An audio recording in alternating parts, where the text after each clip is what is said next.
উত্তর চব্বিশ পরগনার বসিরহাট মহকুমার সীমান্ত থেকে সুন্দরবনে মহাপঞ্চমীর রাত্রিরে জমিদার বাড়ি পুজো ক্লাবগুলোতে উপচে পড়ছে ভিড়।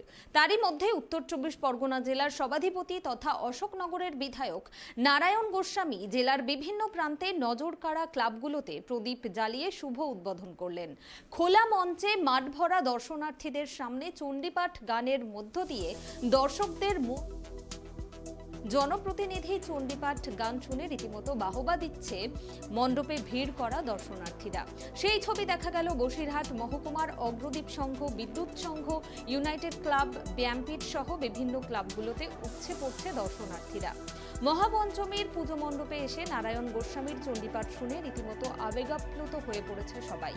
এবার নারায়ণ গোস্বামী গানের অ্যালবাম রিলিজ হয়েছে পঞ্চমীর দিন।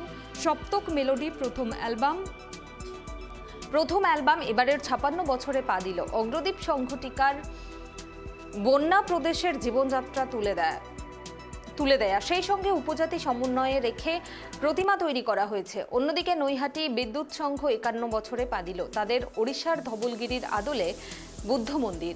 সব মিলিয়ে এবার জেলায় সিলেক্ট নজর কাড়া পুজো মণ্ডপগুলোতে উপচে পড়ছে ভিড়। বিশিষ্ট আইনজীবী ক্লাব উদ্যোক্তা অরিন্দম গোলদার বলেন, যেভাবে বসিরহাট মহকুমা থিমের পুজো নজর কাড়ছে তাতে পঞ্চমীর রাত্রিতে মানুষের ঢল নেমেছে। বসিরহাট জেলার পুলিশ প্রশাসন, ক্লাবের স্বেচ্ছাসেবী সংগঠনের সদস্যরা থেকে শুরু করে মেডিকেল টিম, স্বাস্থ্যকর্মী, দমকল জরুরি পরিষেবা দেওয়ার জন্য সবসময় প্রস্তুত রয়েছে। পাশাপাশি ডেঙ্গুর মোকাবিলা করতে রাজ্য স্বাস্থ্য দপ্তর প্রস্তুত রয়েছে। কোনোভাবেই অপ্রীতিকর ঘটনা যাতে না ঘটে, যাতে ডেঙ্গুর প্রভাব না বাড়ে, তার জন্য সব রকম চেষ্টা করছে রাজ্যসভা। এদিন বসিরহাট মহকুমা শাসক এইচ.এস. আশিস কুমার, বসিরহাট দক্ষিণের বিধায়ক ডক্টর সপ্তর্ষি বন্দ্যোপাধ্যায়, বসিরহাট পৌরসভার চেয়ারম্যান অদিতি মিত্র রায়চৌধুরী সহ বিশিষ্টজনেরা উপস্থিত ছিলেন এদিনের অনুষ্ঠানে। শ্রেষ্ঠ উৎসব দুর্গা উৎসব, আর দুর্গাপুজো শুরু হয় মহালয়ার স্তোত্র দিয়ে। আর মহালয়ার স্তোত্র পাঠে বীরেন্দ্রকৃষ্ণ ভদ্রের কোনো জুড়ি নেই।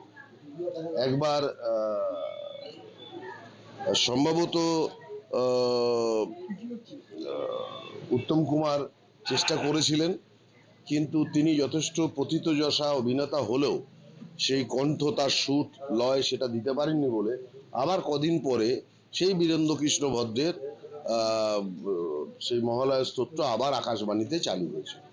তো বাঙালির একটা আবেগ কিছু কিছু ক্ষেত্রে রয়ে গেছে যে দুর্গা উৎসবের সঙ্গে মহালয়া, মহালয়ার সঙ্গে চণ্ডীপাঠ, এটার জন্য আমরা বাঙালিরা আলাদা আমাদের মনকে সম্মিলিত করি।